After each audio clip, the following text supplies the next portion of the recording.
Uttarakhand halt ಆಗಿತ್ತು, ಅದೊಂದು pass ಮಾಡಿದ್ವಿ. ಆ್ಯಂಡ್ ನನಗೂ mentally I had to prepare myself, ನಾನು ಇನ್ನೊಂದು ಸಿನಿಮಾ ಮಾಡ್ಬೇಕು ಇವಾಗ ಅಂತ. ಸೊ ಈ ಮುತ್ತು ಕ್ಯಾರೆಕ್ಟರ್ ಅನ್ನೋದು ಸಖತ್ ಇನ್ನೋಸೆಂಟ್, ಒಂದು ಹಳ್ಳಿ ಹುಡುಗ. ಸೊ ಇದಕ್ಕೆ ನಾವು ಸುಮಾರು ವರ್ಕ್ಶಾಪ್ಸ್ ಮಾಡಿದ್ವಿ. ಈ ಸಿನಿಮಾದಲ್ಲಿ ನಂದಿನಿ ಒಂದು ಲೋ ಮಿಡಲ್ ಕ್ಲಾಸ್ ಹುಡುಗಿ and completely no makeup look ಅಲ್ಲಿ ಹೋಗಿದ್ವಿ most of the days. And ತುಂಬಾ ರಿಲೇಟ್ ಆಗುವಂತ ಪಾತ್ರ. ಹಳ್ಳಿ ಭಾಷೆ ಕೆಲವು ಸ್ಲ್ಯಾಂಗ್ ಪದಗಳನ್ನ ಯಾವ ತರ ಬಳಸಬೇಕು, ಪ್ರತಿ ಸೀನಲ್ಲೂ ಯಾವ ತರ ಬಿಹೇವ್ ಮಾಡಬೇಕು ಅನ್ನೋದನ್ನ ಸುಮಾರು ಪ್ರಾಕ್ಟೀಸ್ ಮಾಡಿದ್ವಿ. ಸಿಕ್ಕಾಪಟ್ಟೆ ಮಜಾ ಕೊಡುತ್ತೆ ಇಡೀ ಸಿನಿಮಾದಲ್ಲಿರೋ ಡೈಲಾಗ್. ಕತೆ ಬರೆಯೋ ಟೈಮ್ ಇಂದಾನೇ ನಮ್ಮ ಡೈರೆಕ್ಷನ್ ಟೀಮ್ ನಮ್ಮ ಜೊತೆಗಿದ್ರು. ಒಂದು ಕ್ಯಾಬ್ ಡ್ರೈವರ್ ಆಗು ಕೆಲಸ ಮಾಡಿದ್ದೀನಿ. ಸೊ ಒಬ್ಬ ಕ್ಯಾಬ್ ಡ್ರೈವರ್ ಲೈಫ್ ಹೇಗಿರುತ್ತೆ ಅಂತ ಸುಮಾರು ಜನ ಕ್ಯಾಬ್ ಡ್ರೈವರ್ಸ್ ನಾವು ಮೀಟ್ ಮಾಡಿದ್ವಿ, ಅವ್ರ ಹತ್ರ ಮಾತಾಡಿದ್ವಿ. ಎಲ್ಲರ ಹತ್ರ ಮಾತಾಡಿದಾಗ ಕಾಮನ್ ವಿಷಯ ಏನಂದ್ರೆ ಪ್ರತಿಯೊಬ್ರು ಒಂದು ಕನ್ಸು ಇಟ್ಕೊಂಡೇ ಬರ್ತಾರೆ. ಸೊ ನಮ್ಮ ಕ್ಯಾರೆಕ್ಟರ್ ತುಂಬಾ ಹೋಲ್ತು ಅದು.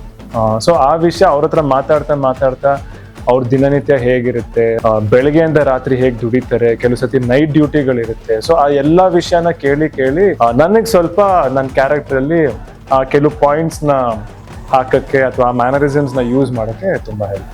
Preparation was limited, but also like on spot preparations, spot ಅಲ್ಲಿ like improvisation ರೋಹಿತ್ ಸರ್ ತುಂಬಾನೇ ಚೆನ್ನಾಗಿ ಮಾಡ್ತಾ ಇದ್ದಾರೆ. ಆಕ್ಚುಲಿ ಕಂಪ್ಲೀಟ್ ಸೀನ್ ಒಂದೇ ಟೇಕಲ್ಲಿ ಒಟ್ಟಿಗೆ ಶೂಟ್ ಮಾಡಿಬಿಡ್ತಾ ಇದ್ವಿ.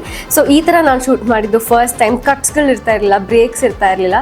ಸೊ ಆ ಪ್ರಾಸೆಸ್ಗೆ ಪ್ರಿಪೇರ್ ಆಗಬೇಕಂದ್ರೆ ನಾವು ಮುಂಚೆನೇ ಹೋಲ್ ಸೀನಿಗೆ ಪ್ರಿಪೇರ್ ಆಗಿರಬೇಕಾಗಿತ್ತು. ಒಂದ್ಸರಿ ಡೈಲಾಗ್ಸ್ ಕೂಡ ಕೊಡ್ತಿರ್ಲಿಲ್ಲ. ಸೆಟ್ಟಿಗೆ ಬಂದು ನೀವು you have to do it on spot ಅಂತ ಹೇಳೋರು. There is no preparation is the preparation. Like just come with an empty mind. ಅದು ಕೇವಲ ನಟನೆ ಅಂತ ನಮ್ಗೆ ಅನ್ಸಲ್ಲ. ನಾವು we started behaving as Ratna. ಅವರು ಮುತ್ತು ಆಗಿ ಬಿಹೇವ್ ಮಾಡೋಕ್ಕೆ ಶುರು ಮಾಡಿಬಿಡ್ತಾರೆ.